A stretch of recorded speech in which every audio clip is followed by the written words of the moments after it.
Та яагаад дандаа хэвлүүлж болохгүй гэж та гэр бүл, хайртай хүмүүс эсвэл өөрийн дуртай зураг картан дээрээ хэвлүүлж болно. Картныхаа загварыг өөрөө үтэж зөвхөн танд зориулагдсан карта захиалан аваарай. Карта захиалах маш амархан. Та мини карт цэгийн сайт руу хандан өөрийн дуртай зураг эсвэл сайтад байрлуулсан бэлэн загвараас сонгон зөвхөн танд зориулагдсан карта захиалаарай. Дурсамж дагуулж мөрөөдөлд хөтлөх мини карт. Хамбанк.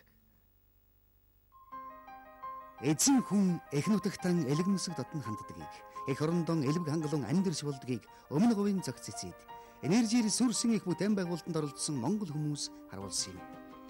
Тэд нэгэн хүсэл дор нэгдэж, дэлхийн түвшний уурхайн үйл ажиллагаа явуулж, Монголын анхны нүүрс баяжуулах үйлдвэр барьж, Бейдан анхны дэвшилт технологийн захиргаан станц байгуулж, усан хангамжийн эжбэрэн систем суурилуулсан гэлээ.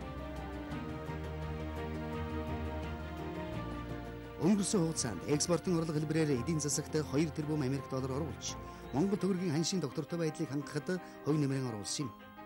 Мөн төсөвт 680 гаруй тэрбум төгрөгийн татвар хураамж төлж, улс орныхон нийгмийн эдийн засагт хувь нэмрэн оруулсаар ирсэн. Ухаан худаг зохицлборыг барьж байгуулахад 1 тэрбум Америк долларын хөрөнгө оруулалт хийсэн байна. Энэ хугацаанд 10,000 гаруй монгол хүн ажлын байраар хангагдаж, 3,000 гаруй хүн байнгын ажил орлоготой болсны 40% нь орон нутгийн иргэд. Ухаан худаг төсөлд дотоодын 2,700 аж ахуйн нэгжийг татан оролцуулж, 2.5 их 80 төгрөгийн ажил үйлчилгээ ханган нийлүүлэлт хийж байна. Ухаан худаг төслийн хүрээнд нийгмийн дэд бүтэц байгуулах чиглэлээр уурхайн ээлжийн ажиллагсад амьдрах эжбэрэн төлөвлөлттэй галерей кемпинг зогсолбор, эжбэрэн тавилгатай орон сууцны зэцийн хороолол, эрчим хүчит цэвэр ус тогшилтыг бүрэн шийдвэрлсэн уурхайчин хороолол, олон улсын жижигт нийцсэн сургууль цэцэрлэгийн мөрөөдөл зохицолбор байгуулсан. Ухаан худагийн бүтээн байгуулалт бол монголчуудын хүсэл эрмэлзэл хичээл зүтгэлийн үр дүн билээ. Ухаан худагийг хамтдаа бүтээн байгуулсан бүх монголчуудад энержи ресурс компани 10 жилийн баярын энд дэвшүүлье.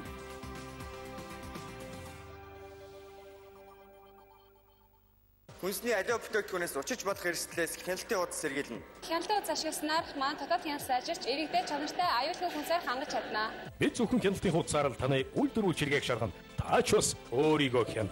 Мэргэжлийн хяналтын ерөнхий газар. Иргэн та хууль ашилт ихтэй намрын үлрэлт аялал зугаалгаар явахдаа үүнийг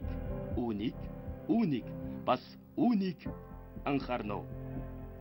Ойхрын төмрөөс урдчлан сэргийлье.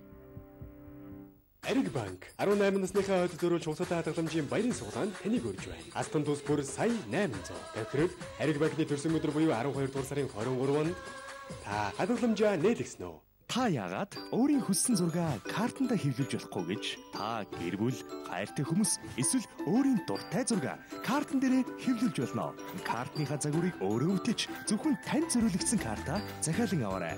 Карта захиалах маш амархан. Та мини карт цэгийн сайт руу хандан өөрийн дуртай зураг эсвэл сайтад байрлуулсан бэлэн загвараас сонгон зөвхөн танд зориулагдсан карта захиалаарай. Дурсамж дагуулж мөрөөдөлд хөтлөх мини карт. Хамбанк. Хей, ундага угаад бүгдөө шалга. Шууд хооч. Ашилтэ Coca-Cola, Fanta, Sprite ундаг угаад бүгдөө шалгаж, ухаад өгөхөсний эзэн болоорой. Хөтөлбөр зөвхөн шилдэ ундааны бүлээгөөр оролцсон. Таны аз бүгдөө дотор нуугдж байна. Аз жаргалын амт.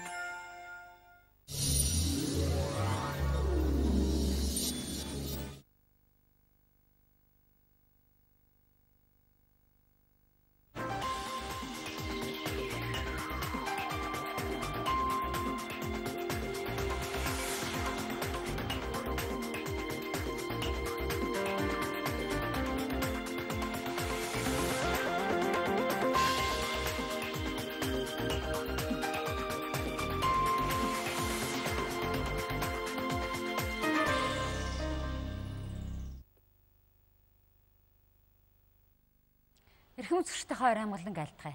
Монголын үндэсний олон нийтийн телевизийн цаг үе үзэл бодол ярилцлагын шууд нэвтрүүлэг танхимаас эхэлж байна.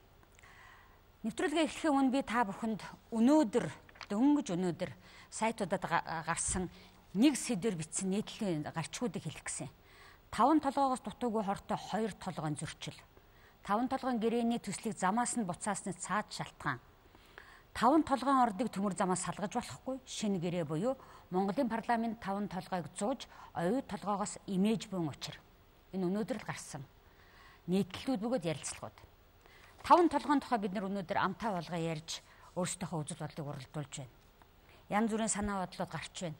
Гэхдээ би өнөөдөр нэвтрүүлэгтээ энийг хийсний учир бол яг 5 толгойн гэрээг гардан хийсэн 2 хүнийг урьж энэ талаар яг өөрсдөөс нь санал бодол үзэл бодлын сонсох гэсэн хэрэгэ. Өнөөдрийн манай нэвтрүүлэгт Монгол улсын сайд 5 толгой хөрөнгө оруулагчтай хийх хилцээрийн ажлын хэсгийн дарга Мэнд сайхан инг сайхан хөрөнгө оруулалтын газрын дарга Сэрэтрийн Жавхланбаатар нар хүрэлцээрсэн байна. Тэгэхээр дэндүү их мэдээж байгаа юм шиг мөртлөөсөө дэндүү их асуултыг хүмүүс надад тавиач гэж тал талаас нь нэвтрүүлэгт орох гэж ихлээр хэллээ л дээ. Нэрээ юу болоод байна? Яагаад ингэ гацчихва? Гэдэг дээр ямар ч үсэн тайлбараа өгөөч гэж та бүхэн юма бэлдээд гисэн. Эхлээд тэрийг бүгдээрээ товчхон сонсоод ярилцлаганд орох уу?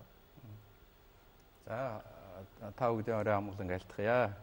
Тэгэхээр сая өөрөө чи хэлдэг энэ 5 толгойн гэрээ хилцээрийн ширээний ард бол зөвхөн бит хоёр суугаагүй. Тэ бит хоёр гардаа хийсэн гэж хэлвэл арай хэтрүүлэг болчих واخ. За. Энэ үйл хэргийг хийхэд манай төрийн болоод энэ салбарт харьяалагдах төрийн бус байгууллагын олон мэргэжилтнүүд дайчлагдсан ажилласан.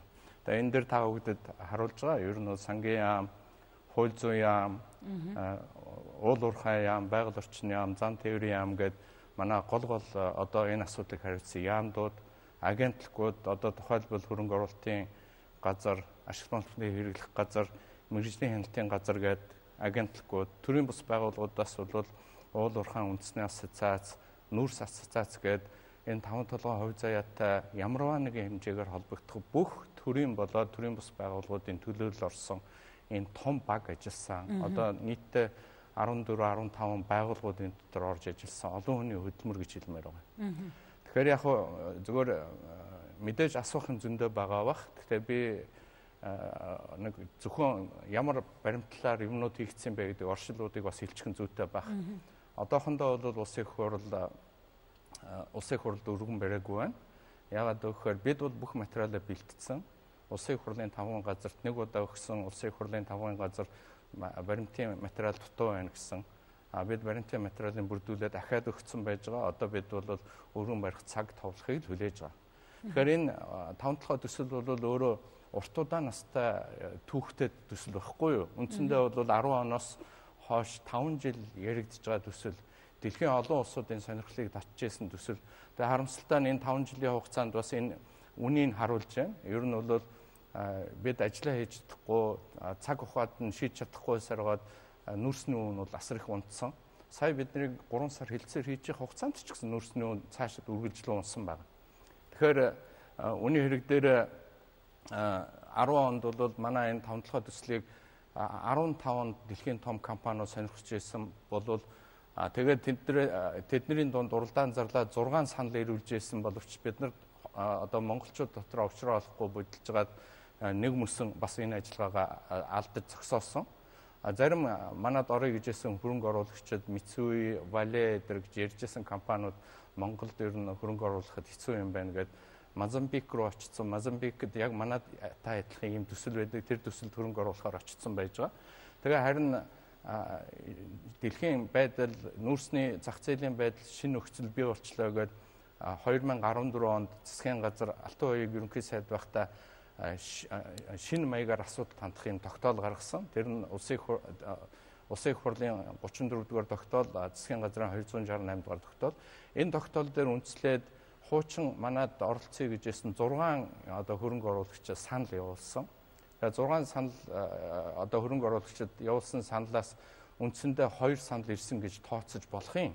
Гэхдээ нэг нь бол одоо үнэхээр хөрөнгө мөнгөний ажлыг гэж одоо байдлаа шулуухан хэлсэн. Нэг нь бол ерөнхий зүгээр тооцоо хэлсэн ийм л юм байсан. Тэгээд үндсэндээ Шинхуад явуулсан санал Шинхуа хэнийг сонгож орж ирсэн бэ гэхээр Японы Sumitomo компанийг сонгосон. Монголын дотоодын хөрөнгө оруулагчаар манай байгаа одоо Energy Resource-ыг сонгож орж ирсэн. Би нэг юм хэлэх хэрэгтэй. Энэ хөрөнгө оруулагчдыг хэн сонгож ирсэн бэ гэхээр уралдаан шалгуурууд хэдэлтэй гадныхан зарласан гадныхан өөрсдөө сонгож орж ирсэн гэдгийг одоо хэлмээр байна. За. Ер нь бол ягаад 5-7 төсөл дэлхийн бусад төсөлдөө өрсөлдөх болцоо юугаар давуу болцоотой бэ гэхээр манай энэ 5-7 төсөл нүүрсний орд бол газрын гадаргт их ойрхон байрлсан. Хямд одоо өртгөөр олборлолт их хэмжээгээр тээвэрлж чадах юм бол Монгол улсад хөрөнгө оруулагчид ч гэсэн аль алинд нь ашигтай байж болох юм төсөл байгаа байхгүй юу? Юу нь хэцүү байгаа юм бэ гэхээр анхны хөрөнгө оруулалт асар ихээр шаардж байгаа. Бид цахилгаан, дэд үтц, зам, төмөр зам юу ч байхгүй. Тэгэхээр анхных нь энэ хөрөнгө оруулалтыг хийхэд асар их мөнгө шаардж байгаа. Тэр мөнгө бол Монгол улсын засгийн газрын хувьд бол хэцүү ажил. Тийм ч учраас төр хувийн хэвшлийн түншлэлийн зарчмаар энэ ажлыг шийдэ гэж гарсан. Тэгээд энэ консорциум бий болсон. Консорциум бол харин ч одоо их боломжийн консорциум үүссэн гэж бодож байгаа. Яа тэгэхээр борлуулалт хийх одоо олборлолт хийх тал дээр бол Energy Resource монголчууд хинээс ч дутахгүй.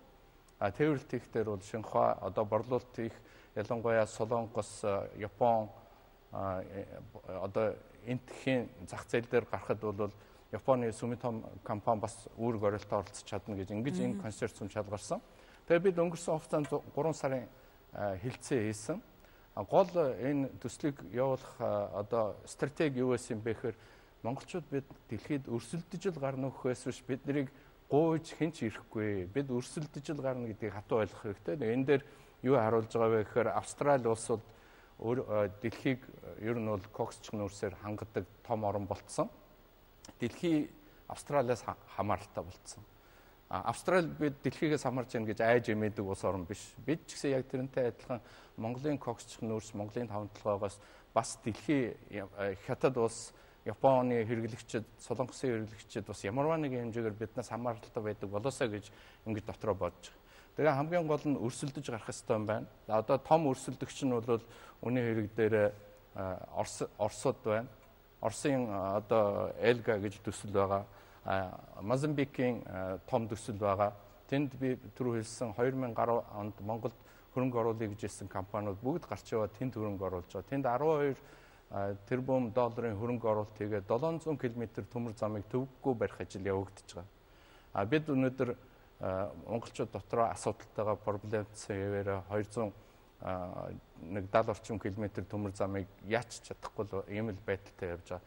Гэтэл Оросын бас том төсөл юу болж байна вэ гэхээр Элгагийн төсөл бол үйлдвэрүүдээ бүгдийг барьсан, олборлох одоо бүтцүүдээ бүгдийг барьсан, 321 км төмөр зам барьсан. Ингээд өрсөлдөж байгаа байхгүй юу? Тийм учраас бид өрсөлдөөнийг давж Монголд хамгийн их байгаа элбэг байгаа нүүрс гэдэг энэ баялгаа эргэлтэнд оруулж Монгол улс өндөхгүй болохгүй гэж одоо би бол хэлмээр байна. Тэгээ яг хөө бид цаг очих шаардлага байсан. За яагаад цаг очих шаардлага байсан бэ гэхээр 5-толгой төсөл өөрийнхөө боловсруулалтынхаа хэмжээгээр өрсөлдөж байгаа Орос, Мозамбикийн төслөөс хамаагүй хол хоцорсон байгаа. Дээр нь Монгол гэдэг чинь өөрөө бас өвлийн хатуу уйлралтай барилгын сезон бага, богинохон хугацаатай. Тийм учраас энэ хаврыг алдах юм бол бид нар бүтэн жил алдахтай адилхан болж хувирна. Тийм учраас цаг хугацааны хувьд бас түргэн явах хэрэгтэй байна гэж одоо олон шалтгаанаар бол энэ яарвчлах шалтгаан бий болсон. Тэгээд би түрүү хэлсэн манай ажлын хэсэг бол олон хүмүүс орсон. Олон одоо хугацаанд их удаан ажилласан. Ерөнхийдөө хилцээр бол нэг 4 шаттай хэлсэн гэдээ бас хэлчихэд бол болох бах. Нэгдүгээр хилцээний зорилго хүрээгээ тодорхойлсон. Хоёрдугаар шатн дээр 350 гаруй одоо асуудлаар хоёр талаас хяналтын одоо асуудлууд гаргаад нэгдмэл ойлголтод төрсөн. Гурав дахь шатн дээр бид нар ер нь ямар гэрээ хилцээр хийх юм гэдгээд нэг текст хэлбэртэй бичлэгэнд оруулаад яг энэ цаг үед дээр Чалкогийн асуудал үүсээ завсарлага авсан. Харамсалтай нь бас яг тэр үед завсар дээр байсан завсрын баримт бичиг одоо ил тод болоод хөрөнгө оруулагчийг ч эвгүй байдалд оруулаад ажлын хэсэг гэсэн бидний эвгүй байдлын байдалд оруулсан. Гэхдээ бид бол Чалкогийн асуудлаас бусад бүх асуудлаар ер нь тохиролцоонд хүрж болох юм байна гэсэн юм ойлголттой байсан. Тийм ч учраас 4-р шатны хэлэлцээн дээр харьцангуй хурдан бас тохиролцоонд бол хүрсэн. Тэгээд бид яг энэ ажлыг хийж явах явцад өнөөдрийн одоо болж байгаа улс төрийн энэ юмнууд бий болсон. Гэхдээ би энэ улс төрийн одоо болж байгаа их хурл дээр одоо энэ асуудлыг татаж авч хэлсэн гэсэн энэ улс төржилт бол сайн муу хоёр талтай. Тэгээ муу тал нь юу гэхээр бол хөрөнгө оруулагчид бол итгэл жоох алдарж байгаа. Ер нь ч бол Монголын нэр хүнд бол тийм сайхнаар бол сонсогдохгүй. Ер нь бол доктортой байж чадах юм уу? Ер нь их том хэмжээний хөрөнгө оруулалт хийхэд үнэхээр баталгаатай орно уу гэдэгт бол нэлээд эргэлзэж байгаа байх гэж би бол дотроо санаа зовж байна. Сайн тал нь юу байсан бэ гэж одоо хэлэх юм бол яг улс төржиж байгаа учраас хүн болгоны сонор сэрэмж дээшилсэн. Одоо яамдууд, байгууллагууд, хүмүүсүүд сонор сэрэмжинд дээшлээд анхаарч одоо тавих асуудлууд нэмэгдсэн. Тэр асуудал нэмэгдсэн нь бол бидэнд харин ч бас тустай хянж бас юмнуудаа нэгтэлж харахад хэрэгтэй байсан. Гэхдээ тавигдсан асуудлуудын ингээд бөөнд нь харах юм бол бидний тохиролцож байсан гэрээнүүдэд суусан одоо тохиролцооны амин сүнсийг бол ер нь хөндөөгүй. Ер нь бол мэдээж цэг тасал гэдэг бол чухал асуудал, мэдээж нэр томьёо гэдэг бол чухал асуудал. Тийм засварлах ажлууд бол нэлээд хийгдсэн гэдгийг одоо хэлмээр байна. Тэгээд хамгийн гол нь энэ гэрээ ямархуу хэмжээтэй байсан, юу болсон гэдэг юм нь бол манай Жавхланбаатар дарга хөрөнгө оруулалтын газрын дарга.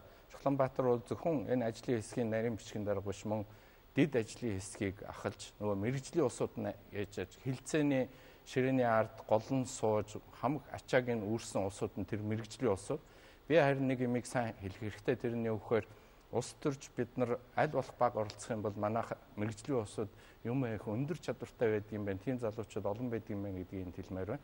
Тэгээд Жавхланбаатарынхаа үгийг сонсч үзэг байна. За тэгээ ерөөсөө эхлээд та хоёрын яг энэ гол юмнуудыг сонсчийг тохирсон тийм ээ. За орой минь төшөөлье. Тэгээд дэд ажлын хэсгийн үүрэг бол үндсэндээ 3 гэрээн дээр ажиллах байсан. За хөрөнгө оруулалтын гэрээ үүнийг дагсан Эрдэнэс 5-7 одоо төслийн компанитай хамтран байгуулах төслийн хамтын ажиллагааны гэрээ гэж байгаа. За төмөр зам дээр бол концессийн гэрээ гэдэг энэ үндсэн 3 гэрээн дээр ажилласан байна. Тэгэхээр хоёр зүйлийг бол дурдхан зүйтэй гэж бодож байна. Нэгдүгээрт энэ хөрөнгө оруулалтын гэрээг шинэ 2013 оны 11 сарын 1-ээс мөрдсөн хөрөнгө оруулалтын тухай хуулийн хүрээнд хийж байгаа энэ анхны гэрээ. Энэ өмнө нь байсан ашигт малтамлын тухай хуулийн 29 заасан байсан хөрөнгө оруулалтын гэрээ. Өөрөөр хэлбэл оюутлогоо хөрөнгө оруулалтын гэрээг байгуулсан гэрээнээс өөр гэж ойлгох хэрэгтэй. За хоёрдугаарт бол ерөөсөө аливаа улс олон улсын практик бол юу вэ гэхээр хөрөнгө оруулалтын гэрээг ямар тохиолдолд хөрөнгө оруулагч засгийн газартай хийдэг вэ гэдэг өнцгөөс нь бас харах хэрэгтэй болов уу гэж бодож байна. За хөрөнгө оруулалтын гэрээг хийж байгаа үндсэн санаа бол засгийн газартай тийм ээ. Засгийн газраас одоо хөрөнгө оруулагч тэр доктортой байдлаа хөрөнгө оруулах хамгаалалтын байдлаа одоо урт хугацаанд авах ийм л хүсэлт байж. Нэг талаас нөгөө талаас бол энэ хөрөнгө оруулалтын гэрээнд оролцож байгаа талууд маань өөрөө засгийн газар зүгээр хувийн компани тийм ээ. Хоёрын хоорондын өөрийнх нь байглаас заяасан тэр эрх зүйн харилцаа бол ижил төстэй биш. Маш одоо хоорондоо ялгаатай ийм харилцаа байдаг. Тэгэхээр энэ харилцаанаас харж одоо энэ гэрээний энэ 3 гэрээ хоорондоо уялдаатай. Тэгэхээр гэрээний харилцаануудыг бас энэ өнцгөөс нь ард тайлбарлах нь зөв бахаа гэж бодож байна. Тэгэхээр ажлын хэсэг бол үндсэндээ улсын их хурлын 34-р тогтоол засгийн газрын 268 дугаар тогтоолын хүрээнд ажилласан. За энэ хоёроо үндсэнд нь нийлүүлээд энгийн хэллэгээр харах юм бол нэг 9 зарчмыг л хэлээд байгаа. Тэр нь юу вэ гэхээр ашигт малтамлын тусгай зөвшөөрөл бол одоо Эрдэнэс 5-7 тийм ээ цанхин гэж нэрлэдэг байгаа баруун зүүн цанхин тусгай зөвшөөрөл 100% төрд байх ёстой. Нэгдүгээр зарчим тийм ээ. За хоёрт нь бол улсын төсвөөс ямар нэг хөрөнгө гаргахгүйгээр энэ 5-7 энэ ордыг бол цогц байдлаар нь одоо хөгжүүлэх ийм хөрөнгө оруулалтын төсөл байх ёстой гэдэг. За мэдээж нэмэн үртэг шингээсэн ийм одоо процесс үйл явц төслөөр хэрэгжих ёстой. За төмөр замын хөрөнгө оруулалтыг бол нэмж хийгээд өмнөх хөрөнгө оруулалтыг нь бол улсад буцааж өгөөд нэмж одоо хөрөнгө оруулаад барьж дуусгах ийм нөхцөл тавьсан. За Эрдэнэс 5-7 дээр байгаа хамгийн одоо бас хүндрэлтэй асуудлуудын нэг байсан Чалкогийн ерөө асуудлыг шийдвэрлэх ийм одоо нөхцөл болцол байсан. Түрүүн хэлсэн төмөр замын мөнгө маань бол Чингис бондоос гарсан мөнгө шүү дээ. Тэгэхээр энэ мөнгөө бол бондынхаа мөнгийг буцааж авъя гэсэн нөхцөл засгийн газраас тавьсан. За Эрдэнэс 5-7 лиценз нөгөө төрдөө үлдэж байгаа учраас Эрдэнэс 5-7 компанида үлдэж байгаа учраас энэний одоо лицензээ ашиглуулсны төлбөр болгоод за түрээсийн ч гэж хэлж болно, хамтын ажиллагааны ч гэж болно, ийм төлбөр байх ёстой энэ компани дээр гэдэг ийм одоо нөхцөл байсан. Тэгээд мэдээж хамгийн чухал бас нэг заалт бол 2-оос доошгүй зах зээлд, гадаад зах зээлд энэ нь бол хятад орохгүй байгаа шүү дээ, тийм ээ. Өмнөд хөрш орохгүй байгаа. Нүүрсийг бол гаргах ийм нөхцөл. За дээр нь бас дуртахгүй байж болохгүй бах.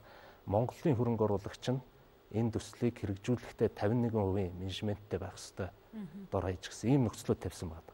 Тэгэхээр энэ бол угаасаа нөгөө уралдаан шалгаруулалтын маань үндсэн нөхцлүүд байсан. Гэрээний бас үндсэн суурь нөхцлүүд байсан гэж хэлж болох байх. За тэгээд яг би ер нь төслийн талаар эсвэл гэрээний энэ хүрээнд яригадаад байгаа энэ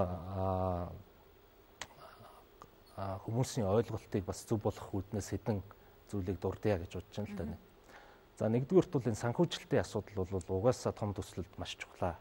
Санхүүжилтийн асуудал нь өөрөө тухайн хөрөнгө оруулагчийн өөрийнх нь хувь нийлүүлсэн хөрөнгөөр эсвэл олон улсын банкуудын одоо зээл хөрөнгөөр босч байгаа. Энэ бол бүх төсөл дээр олон улсын практик нь л дээ. Тэгэхээр хөрөнгө оруулалтын гэрээ маань хоёр шаардлагыг хангах ёстой болж байна. Нэгдүгээрт бол хамгийн эхлээд ер нь бол санхүүжүүлэгч энэ гэрээг авч уншихад мөнгө өгөх боломж нь байна уу юу гэдгийг маш сайн харах ёстой. Энэ нь өөрөө олон улсын стандарт гэдэг. Дэлхийн банк, Азийн хөгжлийн банкуудын ялангуяа гаргацсан формат байгаа юм л. Тэгэхээр бидний гол ажилласан одоо стандартад нийцүүлэх гэж оролцсон хүрээ маань бас энэ хэсэг дээр байна. За нөгөө талаасаа бас үнэхээр энэ өөрсдөө хөрөнгөө гаргаж хийж байгаа хөрөнгө оруулагч гэдэг маань ямар хөрөнгөөр яаж оруулж ирж байгаа юм бэ гэдгийг бол харах хэрэгтэй. Тийм ээ. Тэгэхээр энэ хоёр схем маань хоёулаа бүрэн ажиллаж чадж байна уу? Хоорондоо хэр уялж байна гэдгийг гэрээгээр л гаргаж ирж байгаа юм л да. За төслийн компани дээр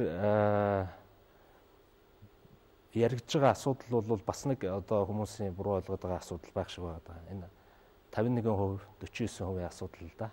Тэгээ энэ бол гэрээ хүчин төгөлдөр болоод эхлэхээр хийгдэх процесс. Өөрөөр хэлбэл төслийн компанийг Монгол улсын хуулийн дагуу байгуулагдсан төслийн аж ахуйн нэгжил одоо хэрэгжүүлнэ шүү дээ. Тэрэн дээр хөрөнгө оруулагч гэж үзэж байгаа. Одоо Шинхоо Энержи корпорац гэж нэрлээд байгаа тал маань 49% та орж ирэх асуудал өндөгч байгаа. Тэгвэл энэ нь бол 51% нь гэрээ хизээч доошлохгүй байдлаар бол гэрээнд зааж өгсөн байж. Өөрөөр хэлбэл менежмент хөрөнгө оруулалт аль аль тал дээр бол Монголын компани хяналттай явна. Дээр нь хувь нийлүүлсэн хөрөнгөөрөө нөгөө тал маань хариуцлага хүлээж эхэлж байгаа. Санхүүжүүлэгчийн харилцаа бол тусдна гэж ойлгох хэрэгтэй. За дээр нь зөвхөн дурдах ёстой асуудал бол мэдээж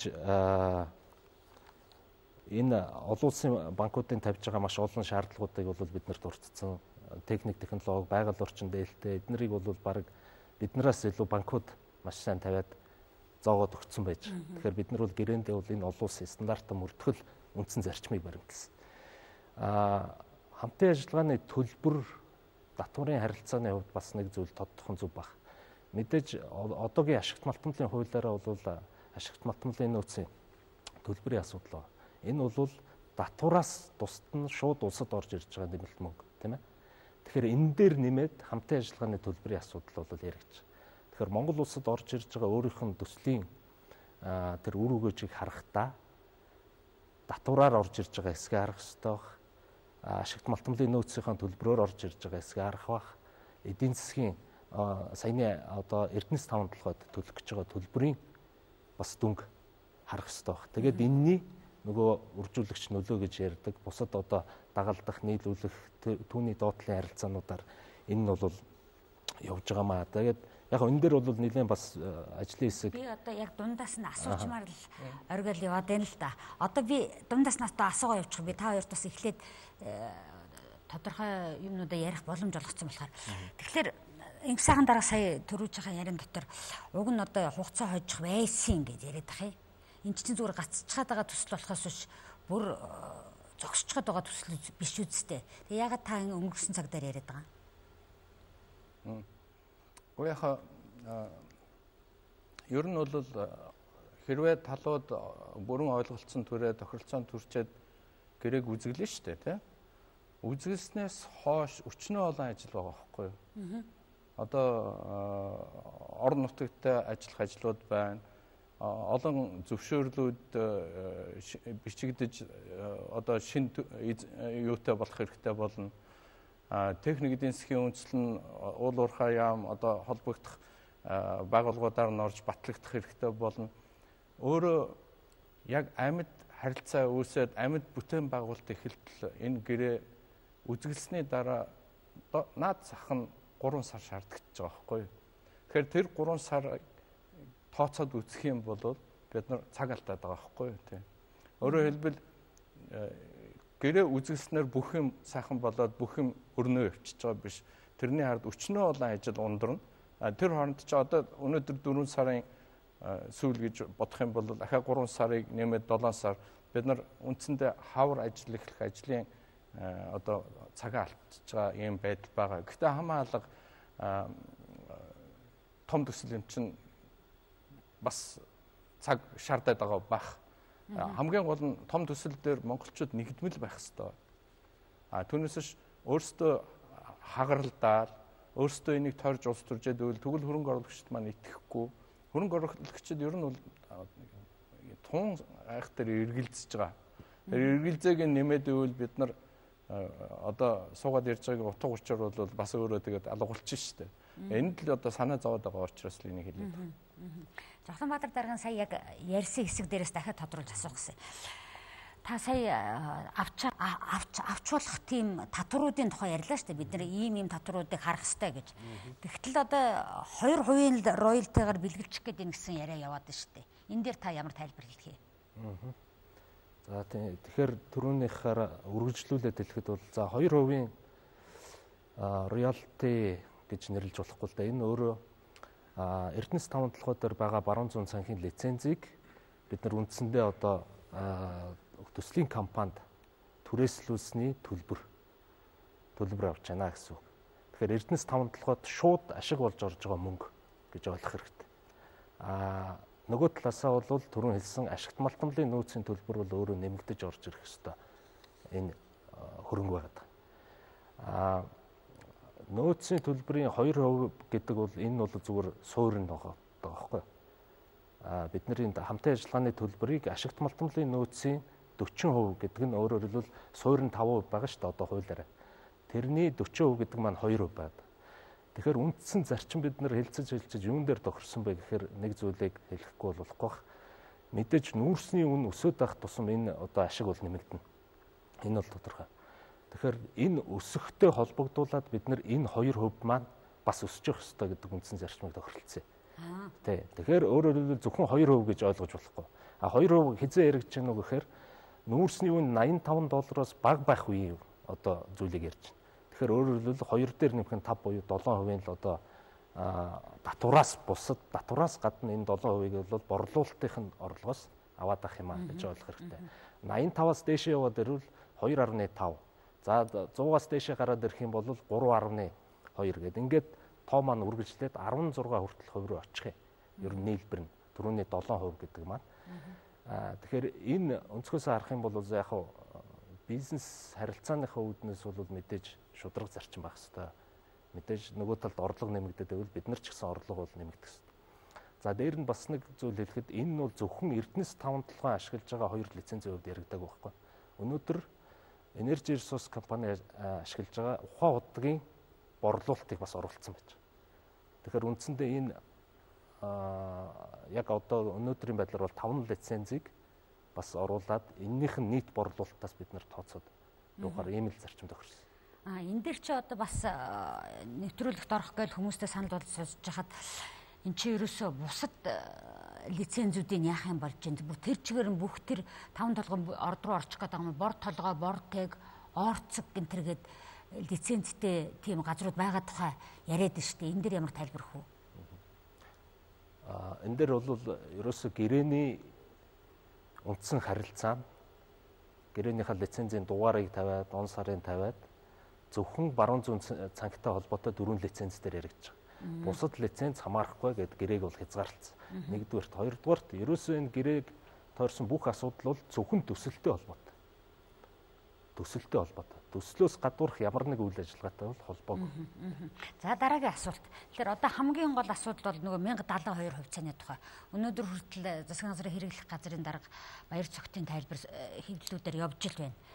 Энэ одоо энийг одоо яг юу гэж ойлгомжтой тайлбарлах хэрэгтэй юм бэ?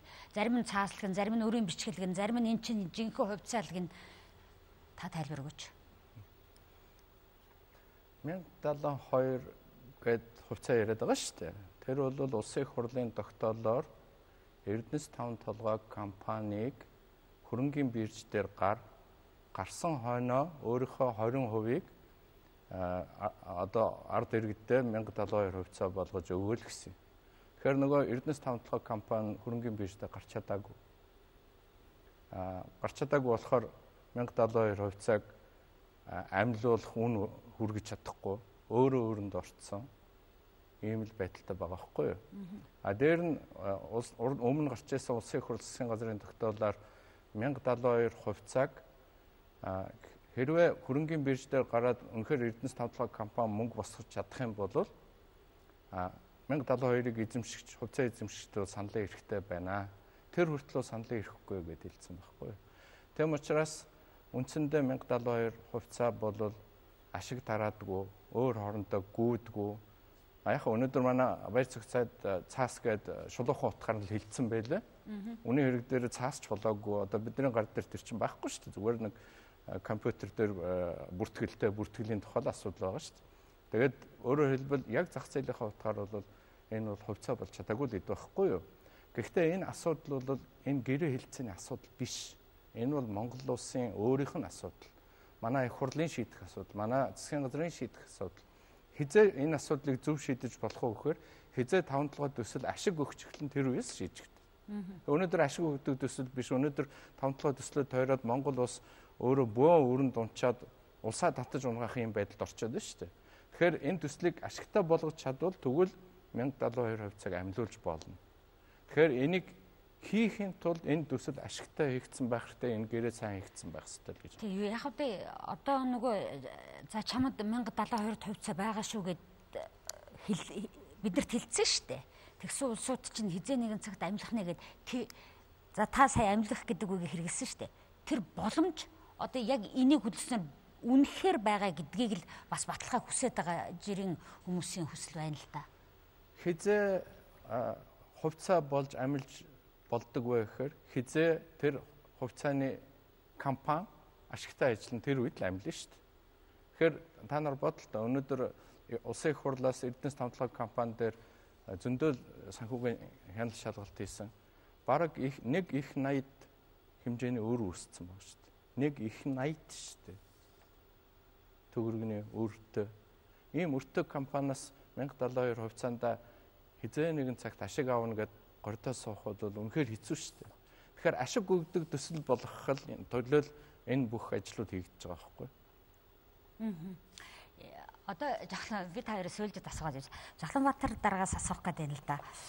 Энэ гэрээний хугацааны тухай бас их янз бүрийн санал бодол явж байна. 30 дээр нэмээд 20 ингээд 70 жилээр байгуулахаар болцсон байна л гэж байна. Энийг нэг тодорхой тайлбарлая. За энэ бол яг гэрээнд бол маш тодорхой зохицуулагдсан байж байгаа. Ерөөсөө гэрээний үндсэн хугацаа 30 жил. 30 жил болно. Гэрээ ер нь дуусч байгаа. За мэдээж хөрөнгө оруулагч, санхүүжүүлэгч зүгээс юу гэж хардаг вэ гэхээр үнэхээр 30 жилийн хугацаанд үр ашигтай яваад аль тал нь тохиролцвол гэрээг одоо сонгож болох боломжууд нь гаргалгаа нь байна уугүй юу гэдгийг бол хардаг. Тэгэхээр энэ бол нэгдүгээр стандарт нөхцөл. Хоёрдугаарт бол бид нар харин дээр нь нэмээд магадгүй энэ бол гэрээний дараа тухайн үедээ 30 жилийн дараа л засгийн газар хөрөнгө оруулагчтайгаа суугаад ярих асуудал шүү дээ. Дээр нь бид нар ямар нөхцөл тавиад байгаа вэ гэхээр бидний үндсэн суурь зарчмууд тэр үед биелсэн байна уу гэдгийг засгийн газар өөрөө бас харах ёстой гэдэг нэмэлт одоо бид нар шаардлага тавиад байгаа хөрөнгө оруулагчид. Үнэхээр төсөл хэрэгжсэн үү? Үнэхээр төмөр зам баригдсан уу? Нөгөө угаах үйлдвэр болсон уу? нөгөө 2-3-аас дээш зах зээлд одоо бүтээгдэхүүн гарсан уу. Тэгэхээр энэ бол тухайн үед хэлэлцэх үедээ засгийн газарт л одоо нэмэр болох гэсэн ийм зохицуулалт бол хийгдсэн байж байгаа. За тэр энэ хугацаан дээр маш олон өөр харилцааг одоо хольж ойлгоод тах шиг байна. Гэрээний өөрийнх нь хугацаа бол 30 жил. За энийг бол ингээд салгачих хэрэгтэй. Ашигт малтамлын лицензийн өөрийнх нь хугацаа гэж одоо саяны тэр таны хэлдэг 20 жилийн хугацаа байхгүй. Тэгэхээр өөрөөр хэлбэл өнөөдөр нөгөө түрээслэх гээд байгаа гэх үү хамтарч одоо нөгөө олборлогч гүйцэтгэгч оруулж ирээд байгаа лиценз маань өөрөө ашигт малтамлын тухай хуулиараа 20 жил сунгагдах одоо эрхтэй. Тэгэхээр тэр бол маш өөр харилцаа. 20 жилийн хугацаанд сунгагдаад хуулийнхаа дагуу дахиад 20 жил нь байна. Өөрөөр хэлбэл 30 жилийн дараа одоо ингэж харах нь л да. 30 жилийн дараа нэг 20-оор сунгагдсан юм чинь 10 жил нь үлдсэн байгаа ийм л лиценз байхгүй. Тэгэхээр энэ маань өөрөө буцаад Эрдэнэс 5 толгой дээр л үлдэнэ. Тэрэн дээр бол одоо гэрээг одоо сунгах 10 дахь жилийн асуудал бол огт яригдахгүй. 40 бол бүр одоо өөр ойлголт хоцсон байна гэж. Би одоо за яг та бүхний бэлдсэн гэдэг юм одоо энд харуулад байгаа энэ тайлбарыг сонсохоос гадна нэг л зүйл асуучмаар санагдал. Яагаад ингэж бид нар чинь одоо өнөөдөр цэндтэй нийтлэлж монголчууд хоорондоо хэрэлдээд байгаа юм биш ээ. Монголчууд хэрэлдүүлээд байна гэж чиж байгаа байхгүй юу? Энэ чинь зүгээр сэр хийлгсэн өгүүлбэр байна л да. Тэгэхээр бид нар яагаад өөрсдийнхээ энэ хийсэн юмны нэг заалтын тусад нь ингэж аваад л тооноос нь ингэж яриад байгаа юм бэ? Тэгээд хил хилээ олцохгүй байгаа учир шалтгааныг одоо яаж тайлбарламар санагдаж байна? Ерөөсө заалтуудыг бол ойчин сойчин тайлбарлаад байна гэж би харж байна. Сая ингээд 3 сар хугацаанд ажлын хэсэг ажиллаж штэ. Тэгэхээр би хэлээд байгаа штэ манай ахаа 350 орчим асуудлаар ингээд хилцээрээр өөрлөдөө 350 орчим асуудлаар нэгдмэл ойлголтод төрлөө хөрөнгө оруулагчтай. Гэтэ зөвхөн хөрөнгө оруулагчтайгаа нэгдмэл ойлголтод төрж байгаа учраас монголчууд хоорондоо нэгдмэл ойлголтод төрж байгаа байхгүй юу? Ажлын хэсэг дээр суугаад. Хэрвээ энэ том төсөл Монгол хийжсэн туршлага байхгүй. Энэ одоо бид нар хамгийн ил тод байгаа төсөл нь баг. Хамгийн ил тод мэдээлэл өгч байгаа. Тэрний ил тод байсныхаа одоо юу гэдэг чинь одоо шүүмжлэлийг сонсоо сууж байгаа баг.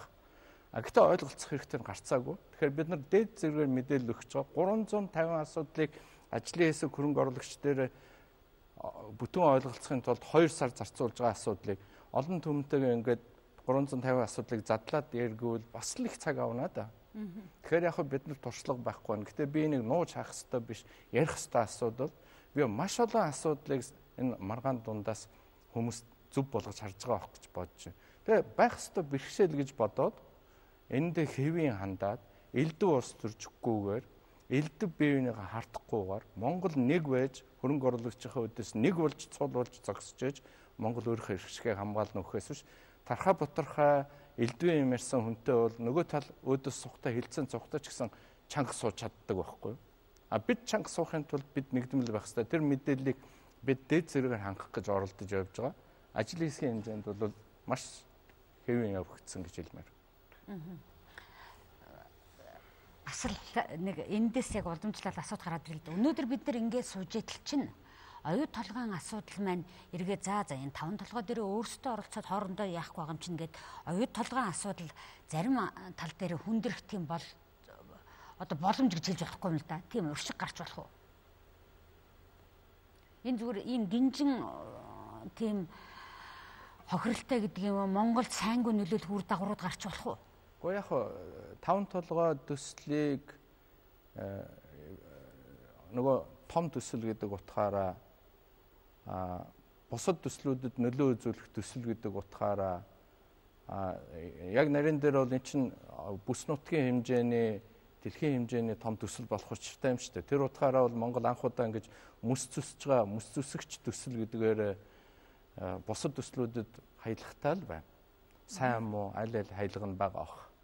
Тийм учраас бол том төслүүдийг хийж сурна ярилцсан гэдэг бол өөр хоорондоо заавал уялдаатай байдаг зовлонтой л доо. Таны хувьд? Мэдээж би зүгээр хөрөнгө оруулагчийн зүгээс бид нар бас харж өөрсдөө тэр байр суурь тавьж явах хэрэгтэй л гэж бодож байна л да. Ягаад гэвэл манай хөрөнгө оруулалтын газрыг шинэ хөрөнгө оруулалтын хуулиар бол байгуулсан. За мэдээж ийм төсөл ийм гэрээнүүдээр мэрэгчсэн боловсон хүчинтэй болохын тулд одоо төр засгаас ийм бодлого явуулж байгаа гэж харж байгаа.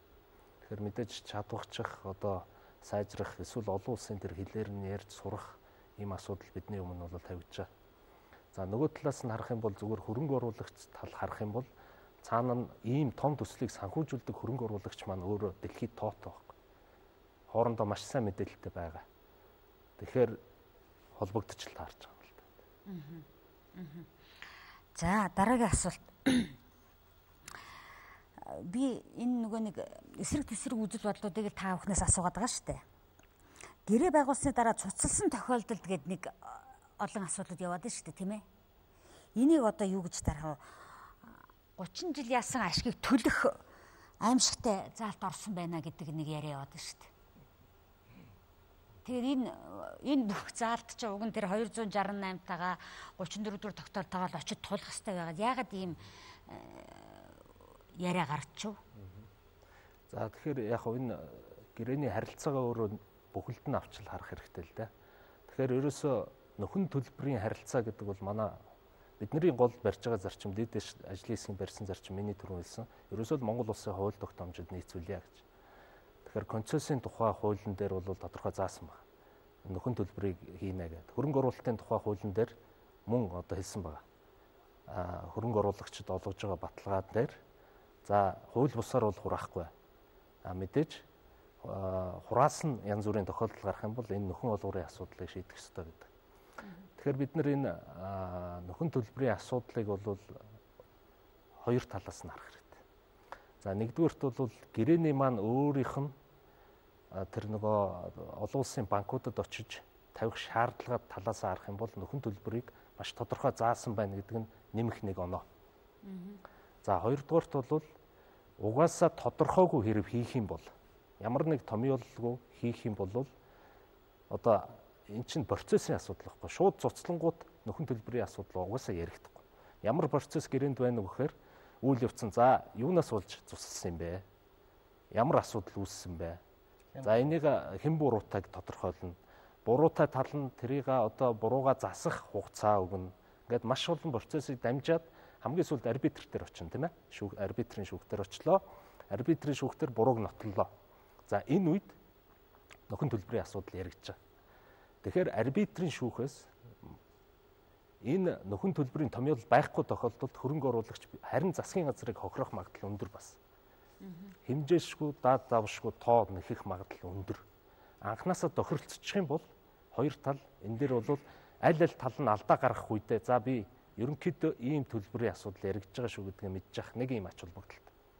За нөгөө талдаа яг тэр нөхөн төлбөрийнх нь өөрийнх нь ямар үед тогтоосноо шалтгаалж тоо нь хувирж байгаа юм. Түүнээс биш одоо цуцлангууд ямар ч хөрөнгө оруулалт хийгээгүй байхад угаасаа ямар ч төлбөр төлөхгүй шүү дээ. Ойлгомжтой.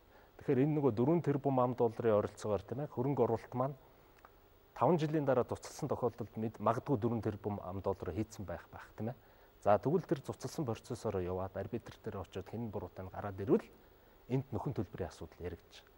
Бас нэг онцолж хэлэх юм энэ ерөөсөө ирээдүйн ашигын асуудал өөрөө нэгдүгürt биш юм. Энэ юу вэ гэхээр техникийн томьёоллоор харах юм бол үндсэндээ нөхөн төлбөрийн асуудал яаж яригдж байна вэ гэхээр таны оруулсан бодит хөрөнгө оруулалтыг томьёолох тэр байшин барьсан бол ямар хөрөнгө оруулсан тийм ээ. Үнэхээр нэг зүйл орж ирж байгаа нь банкнд хэрэг зээлтэй бол санхүүжүүлэгч. Гэхдээ энэ санхүүжүүлэгчийн харилцаа тусдаа зохицуулагдсан байж байгаа. Гэхдээ санхүүжүүлэгч талаас харах юм бол төсөл тодорхой хэмжээний мөнгө оруулсан санхүүжүүлэгчд хэрэг одоо төлбөр төлөхөөр бол энэ харилцааг бас юунд оруулж ирж байгаа. Тэгэхээр энийг бас хольж ойлгоод байгаа шиг байна. Тэрийг хэлэх хэрэгтэй. Төсөлд аливаа том төслийг хийхин тулд эерэг харжаа гэдэг зарчим байдаг байхгүй эергээр. Одоо бид хоёр чинь ирээдүйд муудалцах юм байгааг нь шүүхтэр очих юм байна гэж гэрээ хийж болдгоо. Тийм учраас эхлээд эергээр хараад бүх юмудаа хийх хэрэгтэй. За бүр муу нөхцөл болвол яах вэ гэдэг асуудлаа хамгаалахын тулд олон улсын стандарт барих хэрэгтэй байхгүй. Тэр стандартын тухайд манай мэргэжлийн хүн яриад байна шүү дээ. За одоо би 10 минут үлдсэн байна гэж манай найруулагч надад дагч ил л да. Тэгэхээр бид нар өнөөдөр энэ тухай одоо би сая ингээл Жавхланбаатар дараагийн яриаг сонсож байхдаа Одоо жирийн үзэгчдийн хувьд энэ нарийн юм. Тэртээ тэргүй олон улсын стандарт байдаг бол бид нар энийг мэдэж ингэж тайлбар сонсож явах юу илээ гэж би бодогдож байна л да. Тэгэхээр одоо та хоёр ямар ч үсэн энэ ажлын хэсгийг ахалж тэргүүлж ажиллаж байгаа хүмүүсийн хувьд одоо өнөөдөр ирээдүйн хэтийн тухай энэ төслийн талаар өөрсдийнхөө бодлыг ер нь хуваалцаач. Нэгдүгээрт яг их хурлд засгийн газар эхлээд танилцуулъя гэж бодож байсан. Уул нь бол засгийн газарт өөрт нь эрх зүйн чадамж нь байгаа юм. Энэ гэрээг хийгээ явуучих. Гэхдээ нэгэнт улсын их хурл өөр дээр татаад аваад үзье гэсэн учраас тэр бас болохгүй юм байхгүй. Тэгэхээр эхлээд бид бол танилцуулъя гэж хэлсэн бол одоо бол улсын их хурлаар бүр шийдвэр гаргуулъя гэж засгийн газар хүсэж байгаа байхгүй юу. Тийм учраас бид нар шийдвэрийнхаа төслийг хийгээд юмыг өргөн барихаар ингээ бэлдсэн. Одоо хамгийн гол нь цаг өгвөл одоо өргөн барьлаа. Их хурл дээр хилцсэн. Миний хүсэж байгаа юм юу гэхээр ямар ч асуудал гарч болно. Мэргэжлийн усудаа сонсоо. Уужууд тавин сонсоо. Хардаж болно. Сэрдэж болно. Гэхдээ хардлага сэрдлэгээ тайлтал юмаа сонсоо. Учиргүй үе айгуул одоо улс төржөл буруу зөв яриад нийгмээ битээ хаглаад эвдээд төслөө битээ эвдээд л гэж одоо би нэгдүгээрт хэлмээр байна. Хоёрдугаарт юу гэхээр их хурл ямар ч шийд гаргасан энэ төслийг цааш нь явуулах уу явуулахгүй юу гэдэг бол ахаал хөрөнгө оруулагч дээр очиж ижил шийдэн буцаж очиж. Ахаал ширээний ард сууж шийдэн. Тэгэхээр нэг их чухал юм байгаа. Төсөл бол амин сүнстэй амин сүнснээсээ гадна одоо параметр гэж ярьдаг. Төслийн параметр гэсэн гол үзүүлэлтүүд ялангуяа манай засгийн газар тавьсан шаардлагууд бол бидний хувьд төслийн гол параметр. Тэр шаардлагуудыг авч өгөө юу гэдэг маш чухал. Ер нь бол хууль тогтоомж хинж зөрчихийг хүсэхгүй. Бид зөрчихийг хүсэхгүй, хөрөнгө оруулагч зөрчихийг хүсэхгүй. Ер нь Монголын хууль тогтоомжийг зөрчсөн ийм гэрээнд банкуд мөнгө өгнө гэж байхгүй. Энэ өөрөө ойлгомжтой асуудал байхгүй юу? Тийм учраас хэрвээ амин сүнсийг хүндэхгүй, параметрийг хүндэхгүй, гэхдээ засаж сайжруулах юм байвал хөрөнгө оруулагчид бид нар эргээд ширээний ард суугаад ярихад ойлголцож болох болов гэж дотроо найдаж байна. Гэхдээ би эцсийн юуг нь өгч чадахгүй, баталгааг нь өгч чадахгүй. Итгэл нь яасан бол гэж би одоо эргэлцсэн хэвээрээ байна. Тэгвэл биднэрт шанс байгаа. Өөрөөр бол шанс байхгүй. Зүгээр улаан цай минь төслийг унгай гэдээ яваад байгаа улсууд байгаа бол тэр улсууд энэ тэгвэл энэс өөр ямар өөр гарц байгаа юм өөр одоо сайн хөлбөр байгаа юм тэргээ сайн хэлж өг. Тэгвэл одоо бас ойлголцож болж байна. Таны хувьд. За яг бидний хувьд бол мэдээ тооцоол дээр л ярих хэрэгтэй байх гэж бодож байна. За төслийн өөрийнх нь техник эдийн засгийн өөрчлөсөн тооцоо байж байгаа. За дээр нь манай сангийн яам ажилласан, Эрдэнэс таван толгой ажилласан тооцооллууд байж байгаа. Тэгэхээр нүүрс гэдэг өөрөө бүтээгдэхүүн маань зэс алт биш гэдгийг бол одоо бүгдээрээ ойлгож байгаа байх гэж бодож байна. Тэгэхээр нүүрсний төсөл өөрөөсөө үр ашигтай байх нь ерөөсөө л нүүрсний үннээс хамаарат байна. За мэдээж технологийн асуудал ингээд процессын асуудал явагдана. Тэгэхээр үннээс хамаарат ашиг орлого маань яаж одоо орж ирж байна? Татварууд маань яаж бүрдэж байна? Эсвэл аж ахуйн нэгжүүд маань яаж ажилтаа болж байна гэдэг талаас харах юм бол түрүүн би хэлсэн одоо үн ямар байхаас шалтгаалаад гэж тийм ээ. Тэгэхээр хамгийн багадаа бол яг бид нар татвараараа бол 4.3 тэрбумыг 30 жилдээ дээшлэх юм бол 20 орчим. Одоо нүүрсний үн 200-ууд өгөх юм бол 20 тэрбумын шууд энэ бол татвараар орж ирж байгаа ашиг. Одоо Монгол улсад орж ирж байгаа хөрөнгө гэж ойлгох хэрэгтэй. За зүгээр гэрээг шууд байгуулсны дараах одоо 3 сарын дотор хэрэг бүх процесс бусад дагалдах гэрээнүүдээ техникийн гэрээнүүдээ амжилттай хийх юм бол 3 сарын дараа 650 сая долларын бэлэн мөнгөний урсгал орж ирэхээр байгаа. За энэ нь бол бид бүгд мэдж байгаа төмөр замын нөгөө бондын мөнгө байж байгаа. Чалкогийн үрийн асуудал шууд шийдэгдэж байгаа. За урьдчилгаа төлбөрийн асуудал бас яригдчихулна. За дээр нь өөрөө төсөл инерцээрээ бол жилд нөгөө татвараараа бол хамгийн одоо өнөөгийн нөхцөлдөө 340 тэрбум гаруй төгрөгийг жилдээ улсын төсөв төвлөрүүлээд явах бол ийм л одоо эдийн засгийн тооцоо юм л байна л да. Жахланбаатар дарга бол өстой яг тоогоор хэлж байна тийм ээ. Өөрийн ямар нэг санал бодлыг хавчуулсангүй. Ерөнхийдөө нэвтрүүлэг дуусгах төгсөж байгаа болохоор бид нэг түрүүн их сайхан даргын ярианд ч ярьчлаа. Ингээд гэрээний явц дундаас баримт нь ил гарчсан болохоор гэл хэлчихэж штэ. Тэр бид нар өнөөдрийн энийг ийм яриад шийдэх ёстой, хийх ёстой улсууд нь хийгээд яваасаа гэжсэн юм чинь бид нар одоо тэр хувьцааны болоод энэ талын бүх мэдээллийг сонсох ёстой болоод байгааг бид нар өөрсдөөс нь болоод байгаа юм шиг санагдаад байна. Өнөөдөр та хардаж болно, сэрдэж болно гэж байна. Яагаад бид нар энийг одоо тэгтээ улс төржилт гэж нэрлээд байна шүү дээ бид нар, тийм ээ. Энийг тэгвэл энэ гэрээнд оролцуулахгүй тулд одоо энэ Монголын нэрийг хөрөнгө оруулагчдын өмнө улайлгахгүй тулд цаашдаа яах ёстой гэж харж байна. Том төсөл ил тодл байх хэрэгтэй. Ил тод байх хэрэгтэй. Процесс нь ил тод. Түүнээс хойш завсрын бичиг баримтууд ил гарна гэдэг бол хөрөнгө оруулагчдыг маш хүнд байдалд оруулж байгаа байхгүй юу? Энэ яг яасан та энийг нэг жоохон тайлбарлаж болох уу? Яг нэг нууцлах гэдэг баримт бичиг биш. Ягаад тэгэхээр энэ төсөлд оролцож байгаа энэ ерөөсө хідэн гэрээ байсан болоод ийм хачин яриа гарцсан бэ? Хідэн гэж ерөөсө эцэлсэн гэрээ засгийн газар дээр эн чинь ажлын хэсэг, засгийн газрын ажлын хэсэг, засгийн газардаа танилцуулаад засгийн газар их хурл танилцуулахаар гарлаа нэг л гэрэл гарна шүү дээ. Тэр хүртэл дандаа л боловсруулалтын шатан дээр явж исэн асуудлууд байхгүй юу? Тэгээ боловсруулалтын шатан дээр тохиролцооны шатан дээр явж исэн асуудлууд ил гарсан юугаараа буруу байгаа юм бэ гэхээр нөгөө хөрөнгийн бирж дээр бүртгэлтэй компаниуд хувьцаа эзэмшигчдийн эрх ашгийг хөндөд байгаа байхгүй юу? Яагаад хөндөд байгаа гэхээр тэр гэрээг чинь нэг хэсэг нь олоод харчихна. Тэгээд хувьцаа авдаг ч юм уу тэрнээсээ дараа нь алдагдал ашиг хийгээд гомдол гаргана. Тийм ч учраас гэрээг тухайлан нууцлах гэдэг хэрэг биш. Зөвхөн гарын үсэг зураад үзгэлсний дараа зэрэг мэдээлдэг байхгүй. Японд ч зэрэг мэдээ гарч байгаа бол яг тэр цаг дээр Хонконгд мэдээ гарах хэрэгтэй. Яг тэр цаг дээр Шанхайд мэдээ гарах хэрэгтэй. Яг тэнд бүртгэлтэй учраас. Тэгээд тэр цаг дээр Монгол Улсын засгийн газар бас мэдээлж явах хэрэгтэй. Түүнээс хэн нэгэн төрүүлж мэдээлвэл тэрнээс хэн нэгэн хонжоо одоо дамын 8 эднэр болчихно гэдэг ийм болгоомжл хөрөнгөний биржийн шаардлага байдаг учраас зовлон байхгүй юу.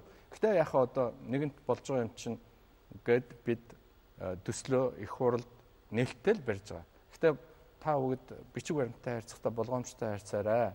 Агуулгыг нуухгүй, болж байгаа юм нуухгүй. Яг бичгээр нь гаргаад тавина гэдэг бол үнэхээр бидний нэр хүнд зовлон үүсгэж байгаа гэдгийг бол анхаараарай гэж одоо би хэлмээр байна. За.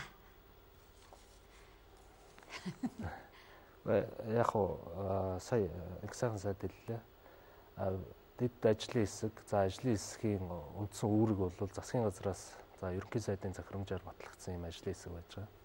Тэгэхээр ажлын хэсэг өөрийнхөө процесс хуулийн дагуу засгийн газартаа асуудлаа бол одоо тохиролцсон хувилбараа гэх үү засгийн газарт бол хүргэсэн. Тэгэхээр засгийн газар дээр мэдээж ер нь яг аливаа хэлэлцээ бол гарын үсэг зурх хүртэл явах байх л да. Гэхдээ засгийн газар дээр шийдвэрлсэн энэ хувилбараараа одоо их хурлд орох юм байна гэж бид нар харж байгаа. Тэгэхээр ажлын хэсгийн хувьд бол дэд ажлын хэсгийн хувьд бол өөрийнхөө одоо гүйцэтгэх үүргээ ямар ч байсан гүйцэтгсээ засгийн газартаа оруулаад хэлэлцүүлсэн л гэсэн ийм л тайлбар. За ингээд нэвтрүүлгээ өндөрлөе. Ямар ч байсан бид нар өнөөдөр нэлээд салаа үзэл бодол яваад байгаа юмнуудад тодорхой тайлбарыг та бүхнээс авч өгье гэж бодсон тэр зорилгоо биелүүлсэн байх гэж бодож байна. Эцэст төгсгөлд нь нийт Монголын одоо ерөөсөө ямар ч нийтлэлийг үнсэн энэ том төсөл маань яваасай. Надад нэг хүн ярьж л да өнөөдөр нэг найз маань надтай тааралдаад за 5 толгой хөдлөх нь ажлаас минь иргэд дуудах байхаа гэд найз минь инээмсэглээд өнгөрлөө гэж надад хэлсэн. Энэ үг миний сэтгэлдэх бууж байгаа байхгүй. Тэгэхээр энийг эргээр харж хүлээсэн хүмүүс олон байна. Эцсийн дүндээ энэ бүхнийг тэр замаар нь яваасай гэж хүсгэл үлдээд байна. Энэ улс төржилт, энэ талцал бид нар дотроо ингэж байх ёсгүй гэдгийг үнэн зөв мэдээлэлээр хангахын үүднээс энэ нэвтрүүлэг хийлээ. Нэвтрүүлэгт хүрэлцэн ирж оролцсон та хоёрт амжилт хүсье. Баярлалаа. Цаг үйл нэвтрүүлгийн удаагийн дугаар үгээр өндөрлөө. Өнөөдөр манай нэвтрүүлэгт Монгол Улсын сайд 5 толгой хөрөнгө оруулагчдын хэлэлцээрийн ажлын хэсгийн ахлагч Инх сайхан хөрөнгө оруулалтын газрын дарга энэ ажлын хэсгийн дэд дарга Жавхлан Баатар нар оролцлоо. Анхаарал үзэгч та бүхэнд баярлалаа. Сайхан амраарай.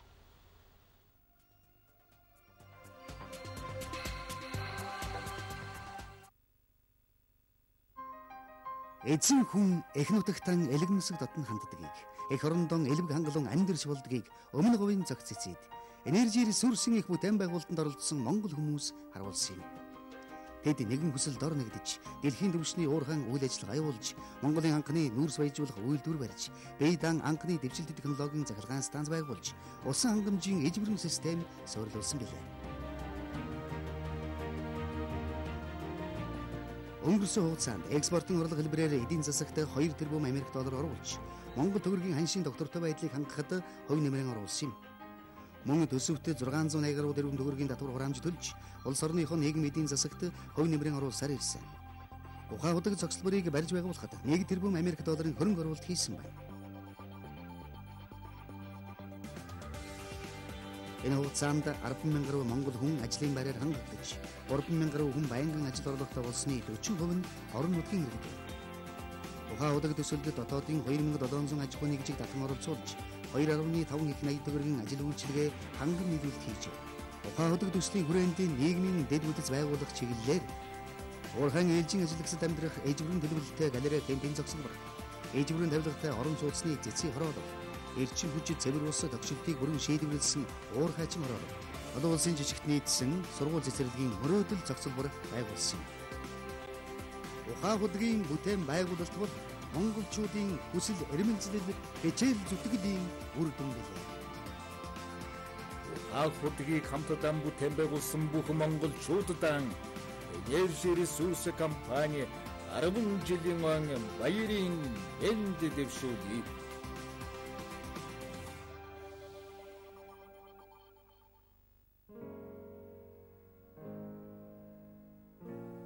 Хүнд хүнээс эрхэм юм байдаггүй гэдэг. Тонч эдрээтэй хэргийн утас хөрхөндөө. Би чамтай хүн чанарын талаар юм өчүүхээ юм ярих гэдэг. Хүн чанараа мэрдэж. Гадна талдаа бүтэн, дотор талдаа хоосон хүн болчихгүй. Чи өдөр зөндөө найсаж ирсэн. Өнөөдөр чи найз, цаашаа ч найз.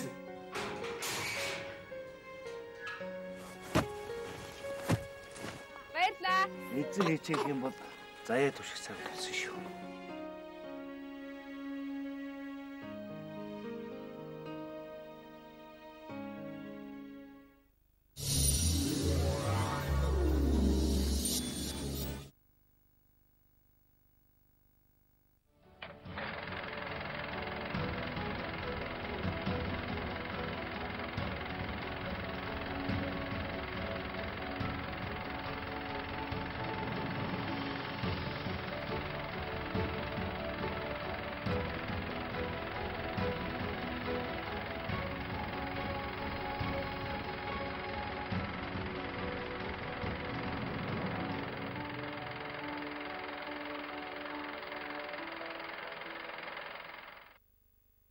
Yang bersemangat merdeka.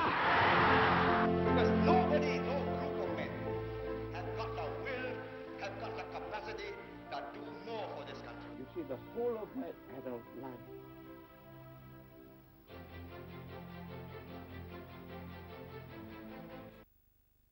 Үгүй, бид өөр замаар замна гэж хэлэх зоригтой байсан. Those who believe that when I Намайг ерөнхий сайдын тушаалаар хүлээлгэж өгөхдөө бүр мөсөнд тэтгэврт гарна гэж бодож байгаа. Сансны чинь гарцсан. This is my country. This is my life. This is my people. You will trample over us, over our dead bodies. We dug our toes in. We built tradition.